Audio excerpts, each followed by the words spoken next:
ಹೊಟ್ಟೆ ಕಿಚ್ಚರಿಂದ ಹಿಂಗ್ ಮಾಡಿದ್ದಾರೆ ಅಂತಾರೆ. ಸಿದ್ದು ವಿರುದ್ಧ ಇನ್ನೂ 61 ಕೇಸ್ ಬಾಕಿ ಇದೆ. ತಪ್ಪೇ ಮಾಡಿದ್ರೆ ಸಿಎಂ ಅವರೇ ನಿಮಗೆ ಭಯ ಯಾಕೆ ಅಂತ ಕೇಳಿದ್ರು HDK. ನಾನು ಯಾಕೆ ರಾಜೀನಾಮೆ ಕೊಡ್ಲಿ, ನಾನೇನು ಡಿನೋಟಿಫಿಕೇಶನ್ ಮಾಡಿದ್ದೀನಾ? ನೋಟಿಸ್ಗೆ ಮೊದಲೇ ವಿಚಾರಣೆಗೆ ಹೋಗಿದ್ದೀನಿ. ಸಿದ್ದರಾಮಯ್ಯಗೆ HDK ತಿರುಗೇಟು. ನಿರ್ಮಲಾ ಪರ್ಸನಲ್ ಅಕೌಂಟ್ಗೆ ಏನಾದರೂ ಬಾಂಡ್ ಹೋಗಿದ್ಯಾ? ನಿಮ್ಮ ರೀತಿ ಅವರು ಲಪಟಾಯಿಸಲಿಲ್ಲ. ಕಾಂಗ್ರೆಸ್ ವಿರುದ್ಧ ಕುಮಾರಸ್ವಾಮಿ ಕಿಡಿ. HDK ಹೇಳೋದಿಲ್ಲ, ಬರೀ ಸುಳ್ಳು. ಅವ್ರು ಹೇಳಿದ್ದಕ್ಕೆಲ್ಲ ಉತ್ತರ ಕೊಡಲ್ಲ.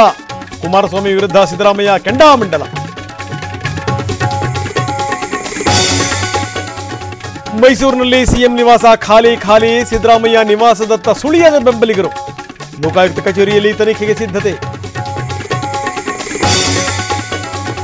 ಪಾರದರ್ಶಕ ತನಿಖೆಗಾಗಿ ಸಿದ್ದರಾಮಯ್ಯ ರಾಜೀನಾಮೆ ಕೊಡಬೇಕು. ರಾಜೀನಾಮೆ ಕೊಟ್ಟು ತನಿಖೆಗೆ ಸಹಕರಿಸಬೇಕು. ಸಂಸದ ಯದುವೀರ್ ಒತ್ತಾಯ. ಹುಷಾರಿಲ್ಲ, ಮಲಗಿದ್ದೀನಿ, ಏನ್ ಮಾಡ್ಲಿ ಬಿಡಿ ಸರ್, ಎಲ್ಲವನ್ನು ದೊಡ್ಡವರೇ ಮಾತಾಡ್ತಾರೆ. ಪ್ರತಿಕ್ರಿಯಿಸಲು ಸಿಎಂ ಬಾಮೈದ ನಕಾರ. ಕಾಂಗ್ರೆಸ್ ಕಾರ್ಯಕರ್ತರ ಸಭೆಯಲ್ಲಿ ಮಾತಿನ ಚಕಮಕಿ. ಕೊತ್ತೂರು ಮಂಜುನಾಥ್, ಮುನಿಯಪ್ಪ ಬೆಂಬಲಿಗರ ನಡುವೆ ವಾಕ್ಸಮರ. ಕೈ ಮಿಲಾಯಿಸಿ ಗಲಾಟೆ.